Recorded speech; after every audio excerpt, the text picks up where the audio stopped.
بسم اللہ الرحمن الرحیم۔ آج ہم ایک نیو ایپیسوڈ اور نیو سٹوری آپ کو بتانے جا رہے ہیں۔ یہ ایک ایموشنل سٹوری ہے اور یہ سٹوری ایک غریب آدمی اور رمضان شریف کے اوپر ہے۔ بہت ہی خوبصورت اور انٹرسٹنگ سٹوری آپ کو اور سنانے جا رہا ہوں اور اس کا آپ کو پوائنٹ آف ویو بتاؤں گا کہ کیا ہوگا اور کیا نہیں ہے۔ کہانی کے کچھ عنوانات یہ ہیں: رمضان کی رحمت، بھوک اور برکت، رحیم کی افطاری، امید کا دیا، رمضان اور غریب گھرانہ۔ چلتے ہیں فل سٹوری کا پوائنٹ آف ویو لیتے ہیں۔ اگر آپ اس چینل پر نئے ہیں تو اس چینل کو کر لیجئے سبسکرائب اور بیل آئیکن بھی دبا لیجئے تاکہ نئے آنے والی ویڈیو کا نوٹیفیکیشن آپ دوستوں کو مل سکے، تاکہ آپ نئی سے نئی سٹوری دیکھتے رہیں اور سنتے رہیں اور آپ کو بھی ایک تہیہ ہو کہ کیا ہوتا ہے اور کیا نہیں ہے سٹوری میں۔ ضرور ایک جذباتی کہانی رمضان شریف میں ایک غریب شخص کے بارے میں ہے۔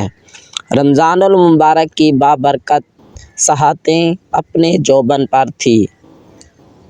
ہر طرف نور اور رحمت کی برسات تھی۔ مساجد میں تراویح کی روح پرور صدائیں گونج رہی تھیں اور افطار کی تیاریوں میں گھر گھر رونق تھی۔ مگر ان سب رنگوں سے دور ایک گوشے میں ایک چھوٹا سا بوسیدہ گھر تھا۔ اس گھر میں رمضان کے مہینے میں بھی فاقوں کا راج تھا۔ اس گھر کا مکین رحیم ایک غریب مزدور تھا۔ اس کی بیوی عائشہ بیمار تھی اور دو چھوٹے بچے اور علی اور فاطمہ بھوک سے نڈھال تھے۔ رحیم کی مزدوری اتنی کم تھی کہ بامشکل 2 وقت کی روٹی پوری ہوتی تھی۔ رمضان میں جب ہر طرف دسترخوان سجے ہوتے تھے، ان کے گھر میں سحری اور افطاری کے لیے کچھ نہ تھا۔ رحیم ہر صبح سویرے کام کی تلاش میں نکل جاتا مگر خالی ہاتھ لوٹ آتا۔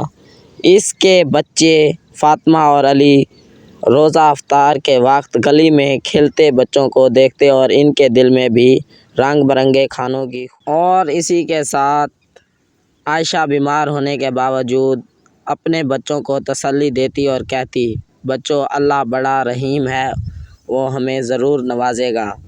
ایک دن رحیم کام سے واپس آ رہا تھا تو اس نے دیکھا کہ گلی کے نکھڑ پر ایک شخص ضرورت مندوں میں افطاری تقسیم کر رہا تھا۔ رحیم کی ہمت جواب دے رہی تھی مگر بچوں کی بھوک نے اسے مجبور کیا۔ وہ دھیرے دھیرے اس شخص کے پاس پہنچا اور جھکتے ہوئے کہا، بھائی، اگر کچھ افطاری مل جائے تو بڑی مہربانی ہوگی، میرے بچے بہت بھوکے ہیں۔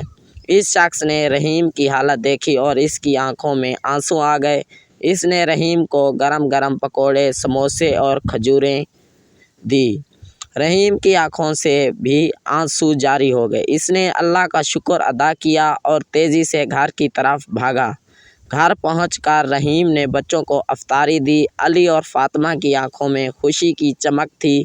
عائشہ نے بھی شکرانے کے نوافل ادا کیے۔ اس دن ان کے گھر میں رمضان کی حقیقی روح جلوہ گر ہوئی تھی۔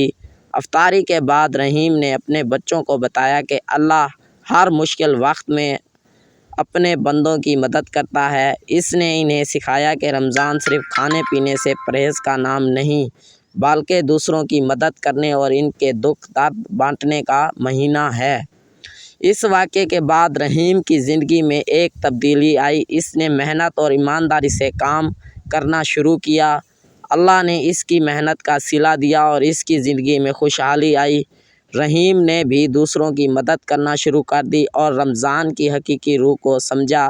یہ تھی جی آج کی ہماری کہانی۔ اگر آج ہماری کہانی آپ کو اچھی لگی ہے تو لائک کر دیجئے، شیئر کر دیجئے، کومنٹس کر دیجئے اور گروپوں میں شیئر کر دیجئے۔ اللہ تعالی ہم سب کو دنیا اور آخرت کی تمام خوشیاں نصیب فرمائے۔ اللہ تعالی ہم سب کو دنیا اور آخرت میں کامیابی دے۔ اللہ تعالی ہم سب کو اپنی فیملی کے ساتھ شاد اور باد رکھے۔ اللہ حافظ، خدا حافظ۔ نیکسٹ ایپیسوڈ کے ساتھ پھر ملتے ہیں۔